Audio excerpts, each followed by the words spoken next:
Nowadays, in our hustle culture, you'll often find people bragging about how they get up at 4 a.m. or 5 a.m, which is great. I really admire them. It shows that they've got a lot of discipline and that they're really committed to working hard. However, if they don't go to bed early, in the long term, this behaviour will be very, very detrimental. The reason being that it is very, very important that we get enough sleep. And today I will be talking about why sleep is so important and why you don't want to do all-nighters just to work more. So one reason for why sleep is so important is that sleep is very, very important for learning and memory consolidation. So for example, in one study where they tested the participants' memory in the morning, they split the participants into two groups. So one group repeated what they had learnt every 2 hours, whereas the others, they just went to bed and then got up the next morning. Those who didn't repeat in 2-hour increments but slept instead did 20% better on the memory test. By the way, if you want to make sure you get the most of your practice sessions, you want to go to bed 3 hours after doing things where you need to use your brain a lot in a very rational way, such as learning formulas or so. However, for procedural learning, for example, practicing some kind of instrument, you want to go to bed 1 hour after you practice to get the most benefit from it. All the reasons I am going to name today are things that experts like Matthew Walker, Sean Stevenson, or also Andrew Huberman said. Sleep is not only important for memory, but also for regeneration, especially in the first stage of your sleep, the first sleep cycle. You produce the most HGH, human growth hormone. Human growth hormone is involved in protein synthesis, recovery, and also good against aging in general, so it basically makes you younger. If you want to lose weight, sleeping more is also a good idea. When we think of losing weight, we often think of eating healthier, exercising more, but very rarely do we think of using sleep as a means to losing more weight. However, sleeping enough is also crucial. So for example, in a study that was done in the University of Chicago, they had all their participants on a diet and then they split them in two groups. So one group got 5.5 hours of sleep, which isn't sufficient, and the others got 8.5 hours of sleep a day for a week, a night. And it turned out that those who slept for 8.5 hours had 55% less body fat than the other group. Now, it is clear why exercising and eating healthily are crucial for losing weight, but what does sleep have to do with losing weight? How can sleep possibly help us lose weight?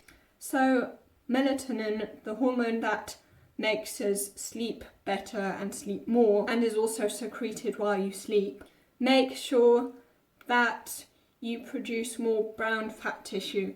Now you'll probably be saying, it produces more brown fat tissue. Why would I want it to produce more fat tissue?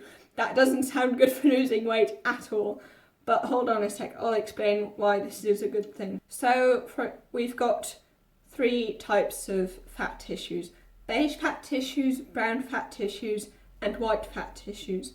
Beige fat tissue can basically be transformed into either white fat tissue or brown fat tissue. Now, brown fat tissue, the reason why it's brown is because it's got a lot of mitochondria, and as you probably know, mitochondria, the powerhouse of the cell, makes us utilize fat and sugar to produce energy.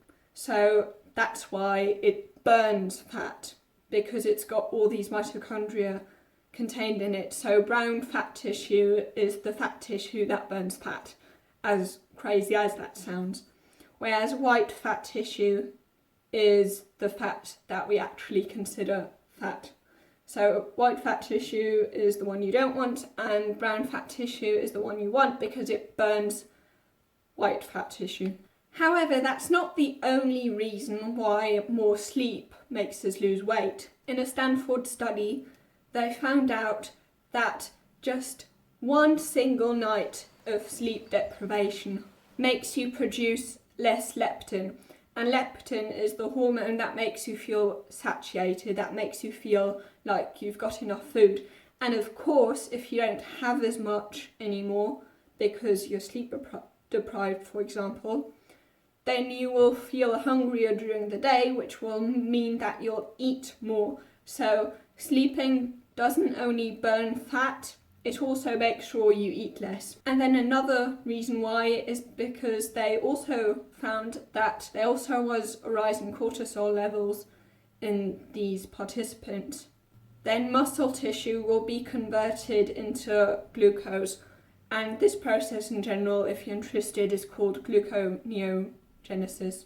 Now you know why sleep is important. What happens if you don't get enough sleep? For example, in Hell Week, the Navy SEAL only get 5 hours of sleep a night for a whole entire week. Already, if you only sleep for 5 hours a day for a week, already then do you get hallucinations. And if you only get 4 hours of sleep for a night, you'll have a 70% drop in the activity of natural killer cells, which are basically a part of your immune system. And according to Andrew Huberman, a neuroscientist at Stanford, if you see light between 10 p.m. and 2 a.m., your habenula is activated, and then your dopamine levels decrease.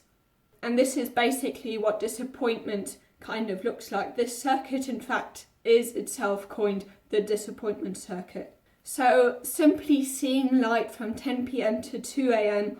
already leads to you feeling worse overall.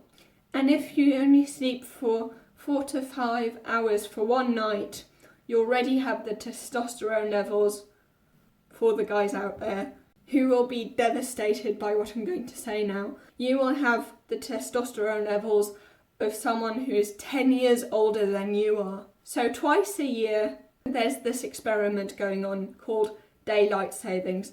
So basically, this is not a real experiment. When it's approaching springtime, you lose 1 hour of sleep. And that very day where you get 1 hour less sleep, they're 24% more heart attacks the next day. Whereas in fall, where you get an hour more of sleep, the rate of heart attacks drops by 21% the next day. And in Wyoming, they once decided to make sure that the school doesn't start at 7:35, but at 8:35. And when they did that, car crashes amongst 16 to 18-year-olds dropped by 70%. So there you can see why your life depends on sleeping enough, and of course your overall health as well. All this explains why we feel so bad when we don't get enough sleep. So if you get up by 5 a.m. or 4 a.m, make sure you go to bed by 8 p.m, or that you fall asleep rather, by 8 p.m. or 9 p.m. Because if you don't get sufficient sleep, which would be 8 hours, then you will suffer from these detrimental effects that I've just named in this video. And then of course you won't only find that your health declines, but also your productivity, because your health also influences your brain health, and your brain health influences how productive you can be. However, getting enough sleep isn't only about getting enough sleep, as in how many hours of sleep you get, but also making sure that the quality of your sleep is very, very good. If you want to know how you can improve your sleep quality, you can watch this video here.